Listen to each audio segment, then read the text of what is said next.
Hello, everyone. Thank you so much for coming. My name is Lauren Emerson, and my talk today is entitled Bird Window Collisions and Reflection as a Daytime Risk Factor. I've listed my email below, so if any questions crop up for you during my talk, please feel free to reach out. Let's get started. So approximately 1 billion birds die annually in the United States due to bird window collisions. So this is a pretty big issue in terms of conservation. A number of risk factors have been identified in terms of nighttime collisions, and nighttime collisions in general have been pretty heavily studied over the last 30 years. And we know that artificial light at night is a pretty big risk factor involved in these collisions. But daytime collisions have not been necessarily studied as much, so they definitely need more attention. And one of the potentially most important risk factors involved in daytime collisions is reflection. So here you can see the US Bank Stadium, and on this facade in particular, you can see essentially the entirety of Minneapolis reflected here and some surrounding skies. So you can imagine how this is problematic to bird populations, and this actually accounts for thousands of bird deaths annually.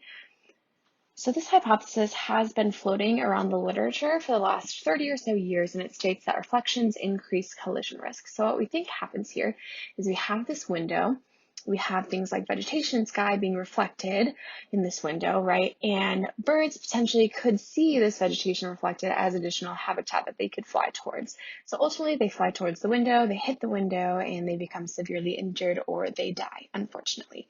So again, this hypothesis has been floating around in the literature for quite some time, but it hasn't necessarily been tested. So that's why my study comes into play.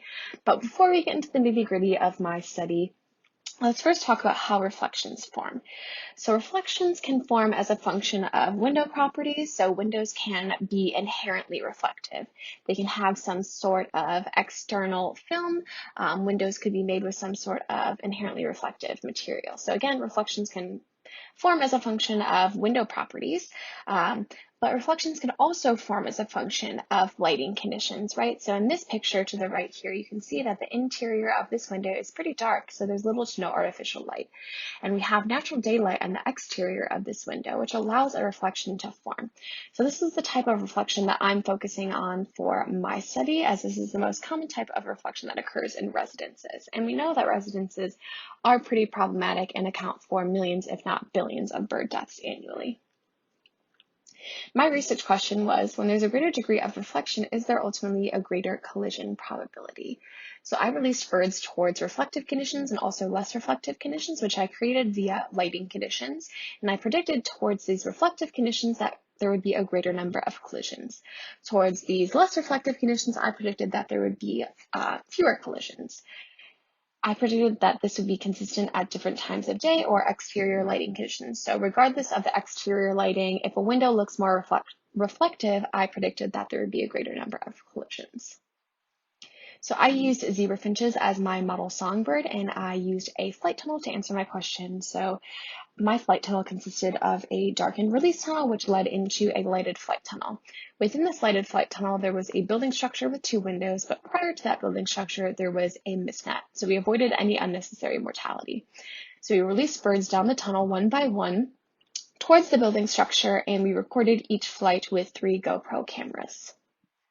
I had a number of treatments. So I had a morning reflective treatment, I had a morning less reflective treatment, I had a midday reflective treatment, and then a midday less reflective treatment.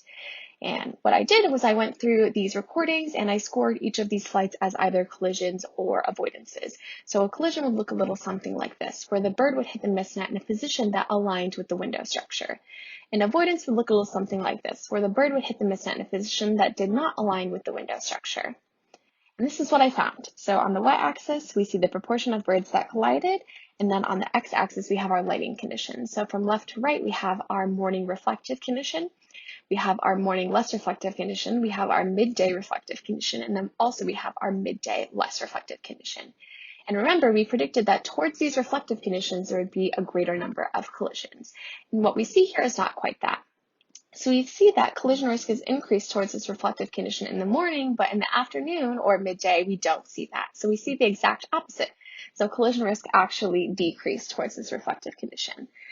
So we ran a number of logistic regression analyses, and we found that treatment was an important predictor, but only in the midday. In order to kind of come up with some sort of explanation for this, for what we saw in the afternoon, we came up with this polarization contrast hypothesis in collaboration with Dr. Bruce Robertson. And it states when there's a greater contrast and polarization pattern between that window and the sky, the window could potentially become more apparent and birds would potentially be more likely to avoid the window altogether. So let's first talk about the polarization of light. So light that comes from the sun is primarily unpolarized. So it's vibrating in a bunch of different directions, right? But when it hits some sort of surface like a window or water, as you see depicted here, it becomes polarized. So it vibrates primarily in one axis or one direction.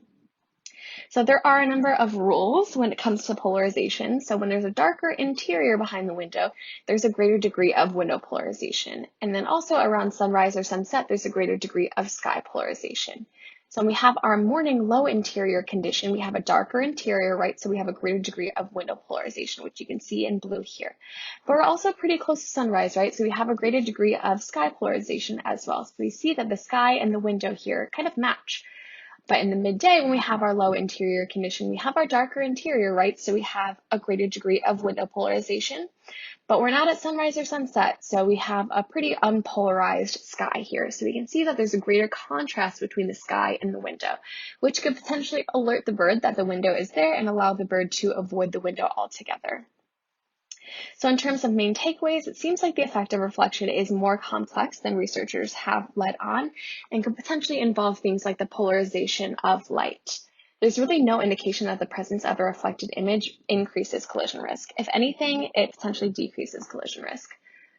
This is the first experimental study explicitly testing the effects of reflection and doing so in a controlled environment. And this is the first to test the effect of naturally forming reflection. So there's a lot of novelty to this work, but it also is very important that we expand this work to a field environment. Lighting conditions influence collision risk, so lighting conditions must be considered when testing products in terms of deterrence products. Lighting conditions in general could be used as a mitigation technique itself. So what I want you to remember here is wax on, wax off. So turn your lights on in the morning, but turn your lights off midday. And this should help mitigate the number of collisions that we're seeing annually at residences. I would like to thank a number of people. I would like to thank my advisor, John Swaddle, my committee members, Deanne Crystal and Matthias Loy. I'd like to thank my collaborators, Brandon Jackson and Bruce Robertson, Robin Thady and Alex Mooney for all their help in the flight tunnel and in digitizing flights. I would like to thank Tim Boycott and Sally Mullis for constructing the flight tunnel. I would like to thank Tom Meyer for constructing the window structure, and then I would like to thank my 3 funding sources. With that, I will take any questions, so please feel free to reach out over email and we can have a chat. Thank you guys so much for watching.